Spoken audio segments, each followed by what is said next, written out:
பிள்ளையார்பட்டி கற்பக விநாயகர் கோவில்.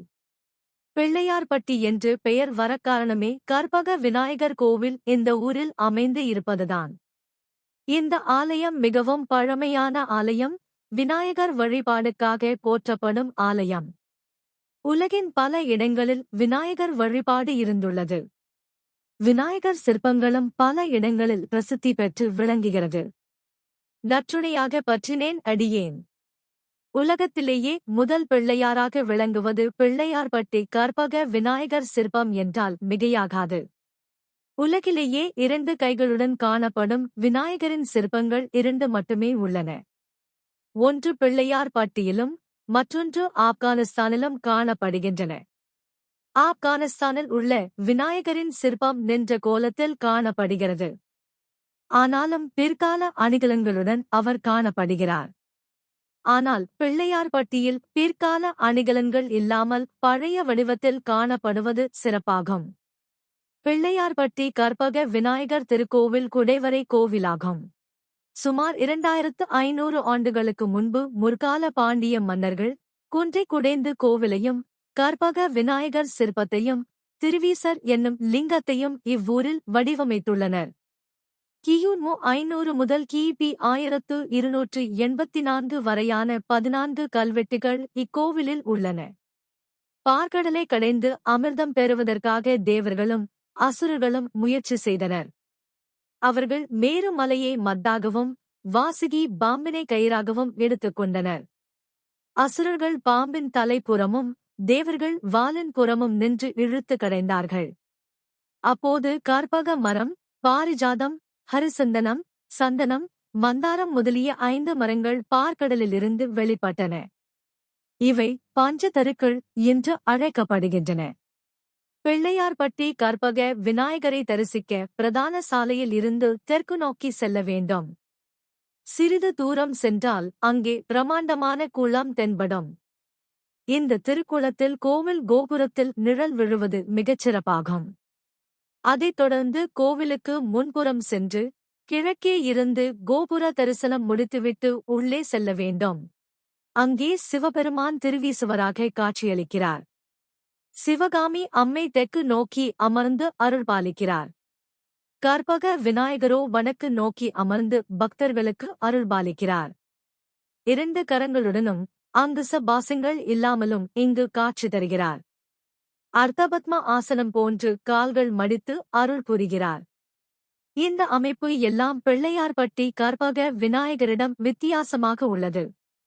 கற்பக விநாயகரின் சிற்பத்தை வடிவமைத்த சிற்பி அதன் அருகிலேயே அவரது கையெழுத்தை கல்வெட்டில் செதுக்கியுள்ளார். எக்காட்டூர் கோன் பரணன் பெருந்தச்சன் என அவரது கையெழுத்து உள்ளது. இங்குள்ள கற்பக விநாயகர் தனது கையில் மோதகத்தை வைத்திருக்கவில்லை. யோக நிலையில் அமர்ந்து உலக நன்மைக்காக கையில் லிங்கத்தை வைத்து தியானம் செய்யும் திருக்கோலத்தில் அமர்ந்த நிலையில் காணப்படுகிறார். அவர் யோக விநாயகராக இருப்பதால் கேட்ட வரங்கள் எல்லாம் எளிதில் கொடுப்பார் என்பது பக்தர்களின் நம்பிக்கை. விநாயகரின் தும்பிக்கை வலது பக்கமாக வளைந்திருப்பது தனிச்சிறப்பாகும். வலம்புரி சங்கு போல் வலம்புரி துதிக்கையும் தனித்தன்மை வாய்ந்ததாகும். வடக்கு திசையை நோக்கி இருக்கும் வலம்புரி விநாயகர் இவர் மட்டுமே. எனவேதான் பிள்ளையார்பட்டி வலம்புரி விநாயகர் இவர் மட்டுமே. எனவேதான் பிள்ளையார்பட்டி வலம்புரி விநாயகரை வணங்குபவர்களுக்கு வெற்றி மேல் வெற்றி என்கிறார்கள். இந்த கோவிலில் திருமண வரம் தரும் காத்தாயினி வழிபாடு, செல்வ வளம் தரும் பசுபதீஸ்வரர் வழிபாடு சிறப்பானதாகும். இந்த கோவிலில் நடைபெறும் விழாக்களில் மிகப்பெரியது விநாயகர் சதுர்த்தி திருவிழாவாகும். இந்த விநாயகர் சதுர்த்தி விழாவுக்காக 9 நாட்களுக்கு முன்பே காப்பு கட்டி விடுவார்கள். இத்திருவிழா 10 நாட்கள் மிகச் சிறப்பாக நடைபெறும். அவ்வேளையில் பல்வேறு பகுதியில் இருந்து கற்பக விநாயகரின் பக்தர்கள் ஒன்று கூடுவார்கள். 1 வருட காலத்திற்கு சதுர்த்தி நாட்களில் உண்ணாவிரதம் இருந்த பக்தர்கள் அதை நிறைவு செய்ய பிள்ளையார்பட்டி வந்து சேருவார்கள். விநாயகர் சதுர்த்தி திருவிழா அன்று விநாயகர் சந்நிதியில் உண்ணாநோன்பு இருந்து கும்ப ஜபத்தில் கலந்து கொள்வது சிறப்பாகும். இந்த கும்பத்தினை தரிசனம் செய்யும்போது கேட்ட வரம் கிடைக்கும் என்பது நம்பிக்கை. இதனால் ஒவ்வொரு ஆண்டும் பக்தர்கள் இங்கு கூடுகிறார்கள். விநாயகர் சதுர்த்தி விழாவை முன்னிட்டு ஒவ்வொரு நாளும் இரவு கணேச பெருமான் வாகனங்களில் திருவீதி உலா வருவார். இறுதி நாளில் தேர் பவனி நடைபெறும். வைகாசி மாதம் இவ்வூரின் காவல் தெய்வமான கொங்குநாச்சியம்மன் கோவில் திருவிழா 10 நாட்கள் மிகச்சிறப்பாக நடைபெறும். அவ்வேளையில் இந்த ஆலயத்தோடு இணைந்தே திருவிழா நடைபெறும். இந்த ஆலயத்தில் ஒவ்வொரு சதுர்த்தியன்றும் வெள்ளி மூஷிக வாகனத்தில் விநாயக பெருமான் எழுந்தருளி கோவில் உட்பிரகாரம் சுற்றி வருவார். திருக்கார்த்திகையன்று விநாயக பெருமானும் உமாதேவி சமேத சந்திரசேகர பெருமானும் திருவீதி பவனி வர சொக்கப்பனை கொளுத்த பெறும். மார்கழி திருவாதிரை நாளன்று நடராஜ பெருமான் வீதி உலா வருவார். இந்த ஆலயத்தில் கார்த்திகை மாதம் முதல் தினத்தில் இருந்து மார்கழி மற்றும் தை மாதம் பூச நட்சத்திரம் நாள் வரை காலை 6 மணி முதல் இரவு 8:30 மணி வரை பக்தர்களுக்காக கோவில் திறந்திருக்கும். மற்ற நாட்களில் தினமும் காலை 6 மணி முதல் மதியம் 1 மணி வரையிலும், மாலை 6 மணி முதல் இரவு 8:30 மணி வரையிலும் கோவில் நடை திறந்து இருக்கும்.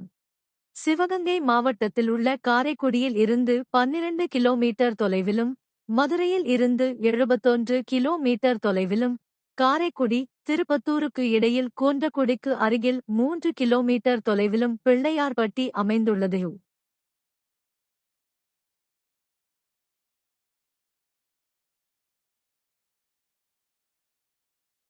இந்த வீடியோ உங்களுக்கு பிடிச்சிருந்தால் அன்புநந்து யூடியூப் சேனலை சப்ஸ்கிரைப் பண்ணுங்க, லைக் பண்ணுங்க, ஷேர் பண்ணுங்க. உங்கள் ஆதரவு தான் எங்களுக்கு புதிய வீடியோக்களை கொண்டு வர ஊக்கமாக இருக்கிறது. அடுத்த வீடியோவில் சந்திப்போம். ஓம் நமோ வெங்கடேசாயா.